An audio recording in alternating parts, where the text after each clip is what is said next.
Aqui eu peguei o título de um livro, que é A Arte e a Ciência dos Relés de Proteção. Esse é considerado o livro do Mason. Ele foi publicado em 56. É considerado o primeiro livro de sistemas de proteção. Já tem aí uns bons, mais de 50 anos esse livro aí. Ele é considerado um marco da engenharia de proteção. E gozado que o Mason, quando escreveu o livro, ele usou duas palavras interessantes, a arte e a ciência. Tá? E é realmente isso que, para quem vai trabalhar com proteção, vai fazer sua especialização em proteção, vai perceber justamente isso. Ó, o próprio Mason já acreditava que a proteção é uma mistura de arte e ciência. Tá? Ou seja, uma mistura entre a experiência adquirida no dia a dia do trabalho, tá? E os conhecimentos científicos adquiridos através de modelos, fórmulas, cálculos, simulações computacionais, consulta a fabricante, que é muito importante, porque toda vez que você vai estudar, você precisa conversar com o fabricante, tá? Para ver como é que funciona o equipamento dele. Tá?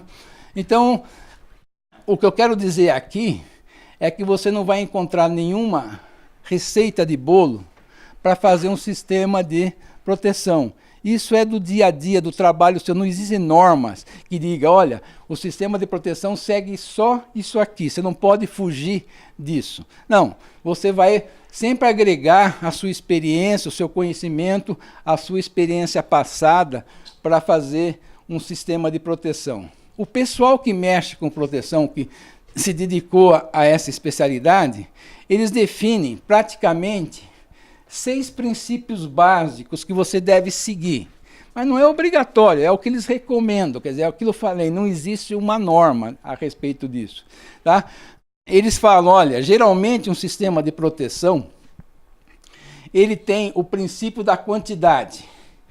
Quais funções de proteção que você vai usar no seu sistema? Você tem de escolher. Você vai usar uma função de proteção do tipo 49, que você vai ver um pouquinho mais para frente, que é uma sobrecarga, uma sobrecorrente, um direcional, um diferencial. Então você tem que definir a quantidade de funções de proteção. A localização vai estar ligado à zona de proteção. Já com outro slide eu vou te me explicar melhor a zona de proteção. A retaguarda. Você tem que ter sempre uma retaguarda, ou seja, o sistema de proteção é um sistema que pode falhar. Tá? E se ele pode falhar, é bom ter uma retaguarda atrás. Por exemplo, depende daquilo que você está protegendo, você precisa ter 2 relés. Tá? Por exemplo, a Eletropaulo, geralmente em 88 kV, ela pede 2 relés na entrada da subestação do 88, mesmo ele sendo digital, por exemplo. Tá? Porque se um falhar, tem o outro. Em usinas hidrelétricas, um gerador de usina, a mesma coisa. Tá? A gente tem um redundante lá, tem lá, se falhar o sistema de proteção do gerador, tem o segundo que está trabalhando junto. Tá? Então eles recomendam sempre você trabalhar com um sistema de retaguarda. Princípio da sensibilidade, você vai ver que é o princípio que você deve verificar se a falta que está ocorrendo no sistema realmente está sendo sensível pelo equipamento que você está usando. Suportabilidade, você tem que sempre verificar isso. Verificar se o equipamento que você está protegendo, tá, suporta o tempo que vai levar para o seu sistema de proteção atuar. E o princípio da seletividade é uma maneira de organizar a sua proteção de uma forma melhor, de forma a reduzir o tamanho do desligamento do seu sistema. Num exemplo dá para perceber isso aqui, ó. Um exemplo clássico, onde eu poderia ter uma subestação, tá? Um painel e alguns alimentadores saindo. Pode ser de média tensão, de baixa tensão, não interessa. Tá? Geralmente você tem o princípio da quantidade. Eu podia pôr só um relé aqui.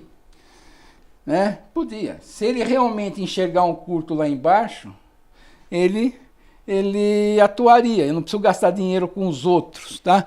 Mas o princípio da quantidade, muitas vezes você precisa verificar, ó, se der um curto aqui, esse cara não enxergar, precisa pôr um aqui. Ah, se esse não enxergar, precisa pôr um aqui. Então a quantidade, quem decide é você, eu posso pôr um só, é uma questão de economia, lembra lá do princípio da economia? Tá?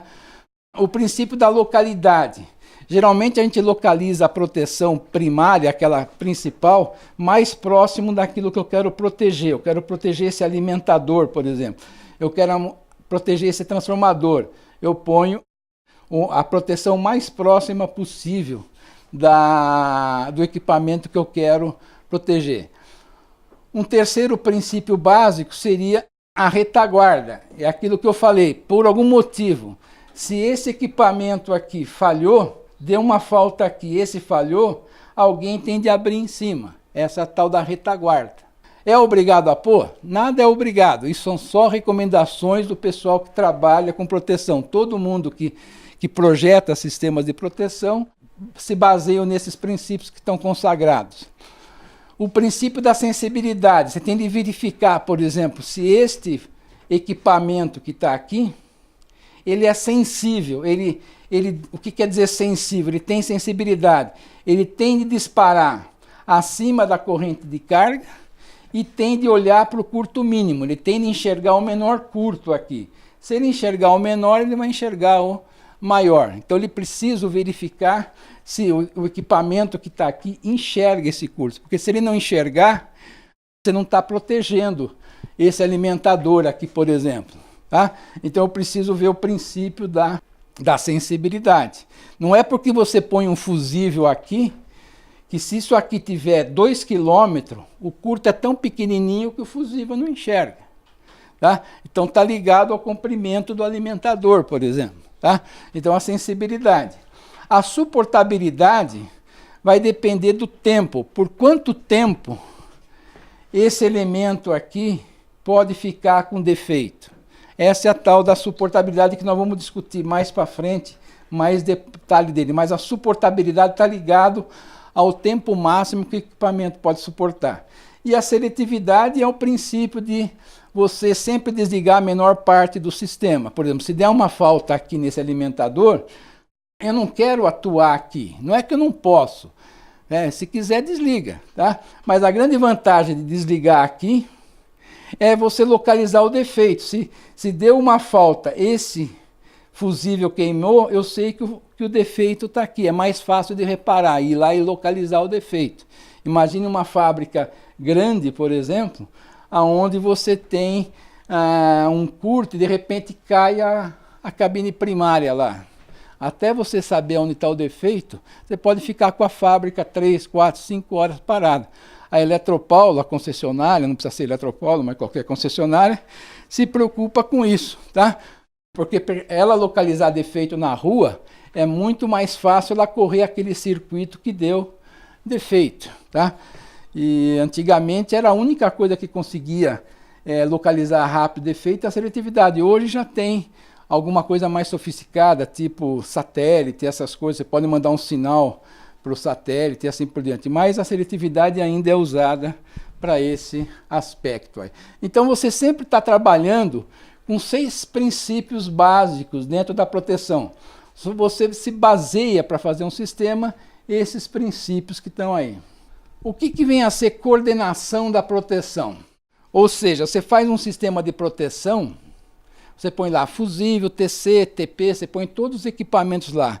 Agora você tem de organizar isso aí, você não pode deixar isso à solta, de qualquer jeito. Então aí que vem o termo coordenação, tá? Então com os aspectos e princípios lá das outras transparentes, no sistema de proteção apresentado, o engenheiro de proteção busca organizar a operação dos dispositivos de proteção da melhor forma possível para o sistema de proteção ser eficiente. Ele precisa que ele seja eficiente. Tá? É essa organização na atuação dos dispositivos de proteção que se chama coordenação da proteção. A coordenação da proteção inicia-se com um estudo denominado Estudo da Coordenação da Proteção, que servirá de referência ao projeto. Então, quando vai fazer o projeto, você faz um pré-estudo já, você já começa a fazer um estudo para dizer que tipo de profissão eu vou usar, vale a pena usar fusível, vale a pena usar disjuntor, vale a pena usar relé, o que eu tenho de proteger. Tá? Depois passa para a execução, você faz o estudo, faz o projeto, aí você executa, que é a execução do sistema de proteção. E finaliza com a parametrização e os ensaios e testes, tá? Durante o comissionamento, na época que você vai fazer o startup da sua instalação, você finaliza a proteção, você vai verificar se os equipamentos estão corretos, estão ajustados e assim por diante. Tá? O estudo de coordenação é um documento de projeto, tá? E deve ser feito para auxiliar a especificação de equipamentos e deve ser finalizado antes da compra e montagem da instalação, tá? Para evitar correções futuras. É muito comum hoje, por economia, o cara já compra o painel e depois manda a gente estudar o painel. Aí eu falo, tem que trocar o TC, tem que trocar o relé, porque esse TC está errado. Aí já comprou o painel, já está instalado, e isso acontece com muita frequência. Tá? Então, geralmente, o estudo da proteção, o projeto, você tem que deixar ele bem certinho antes de liberar o desenho de aprovação. Na hora que o cara manda, o fabricante manda o desenho do painel para aprovação para fabricar, você já tem de ter feito uma verificação de TC, TP, se o relé que está ali está certo, se vai ter ajuste ou não. O cara põe uma relação de TC tão alta que depois na hora de ajustar o relé não tem range para isso, não tem jeito para ajustar. Então isso deve ser feito junto com o projeto. É que hoje o pessoal não dá muita bola para isso, mas é importante que projeto e estudo fiquem mais ou menos em paralelo na hora do trabalho.